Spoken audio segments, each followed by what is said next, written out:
ঘটনা ঘিরে চাঞ্চল্য ছড়িয়েছে জলপাইগুড়ির বলরাম গ্রামের সর্দার পাড়ায়। স্থানীয় সূত্রে খবর, রবিবার ভোরে 4 জন একটি গাড়িতে করে গ্রামে যান। তাদের সঙ্গে একটি গরুও ছিল।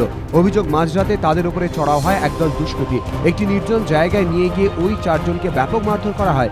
এরপরই ওই 4 জনকে গাড়ির ভেতরে ঢুকিয়ে আগুন জ্বালিয়ে দেওয়া হয় বলে অভিযোগ। ঘটনায় আতঙ্ক ছড়িয়েছে গোটা এলাকায়।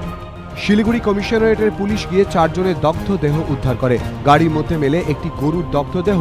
প্রাথমিক তদন্তে পুলিশের অনুমান, গরু পাচারকারীদের অভ্যন্তরীণ কোন্দলের জেরেই এই ঘটনা।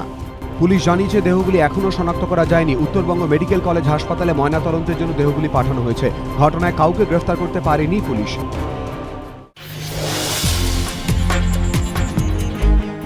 পুরুলিয়ার তরুণীকে ধর্ষণের চেষ্টার অভিযোগ, দোষীর কঠোর শাস্তির দাবি পরিবারে। ঘটনার সূত্রপাত শনিবার রাতে বাড়ি ফেরার সময় উত্তম বাউরি নামে স্থানীয় এক যুবক তাঁর রাস্তা আটকে দাঁড়ান। এরপর একা পেয়ে তাকে ধর্ষণের চেষ্টা করে ওই যুবক। চিৎকার শুনে ছুটে যান গ্রামবাসীরা। এরপরই সেখান থেকে চম্পট দেন উত্তম বাউরি। অভিযোগ পেয়ে রাতে উত্তম বাউরিকে গ্রেফতার করে রঘুনাথপুর থানার পুলিশ। পুলিশের দাবি, জেরার মুখে অপরাধ কবুল করেছে উত্তম।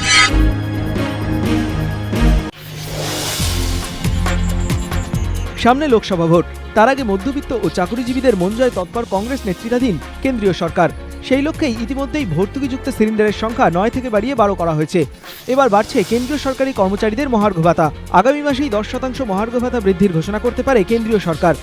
সংবাদ সংস্থা পিটিআই সূত্রে এমনটাই খবর। 2013 সেপ্টেম্বরেই 10% মহার্ঘ ভাতা বাড়িয়েছে কেন্দ্র। এবার মহার্ঘ ভাতা 90% থেকে বাড়িয়ে 100% করা হচ্ছে বলে সংবাদ সংস্থা পিটিআই সূত্রে খবর। এর ফলে কেন্দ্রীয় সরকারের প্রায় 50 লক্ষ কর্মী ও 30 লক্ষ পেনশনভোগী লাভবান হবেন। সরকারি সূত্রে উদ্ধৃত করে সংবাদ সংস্থা পিটিআই জানিয়েছে, আগামী মাসে ঘোষণা করা হলেও 1 জানুয়ারি থেকেই বর্ধিত হারে মহার্ঘ ভাতা পাবেন কেন্দ্রীয় সরকারি কর্মচারীরা। এদিকে সপ্তম বেতন কমিশনের গঠনের দাবিতে 12 ফেব্রুয়ারি থেকে দুদিনের ধর্মঘটের ডাক দিয়েছে কেন্দ্রীয় সরকারি কর্মচারী সংগঠন confederation of central government employees.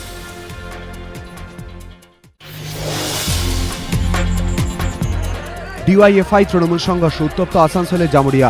রাজ্য জুড়ে টেট দুর্নীতির অভিযোগে রবিবার সকালে জামুরিয়া চাঁদা মোড়ে প্রতিবাদ সভা করে ডিওয়াইএফআই। অভিযোগ, সভা চলাকালীনই তৃণমূল আশ্রিত দুষ্কৃতীরা ওই সভায় হামলা চালায়। ডিওয়াইএফআই কর্মী সমর্থকরা প্রতিরোধ গড়ে তুলতে গেলে দুপক্ষের মধ্যে সংঘর্ষ বেঁধে যায়। যদিও হামলার অভিযোগ অস্বীকার করেছে শাসক দল, তাদের পাল্টা দাবি তৃণমূলের পতাকা ছিঁড়ে প্ররোচনা সৃষ্টি করে ডিওয়াইএফআই।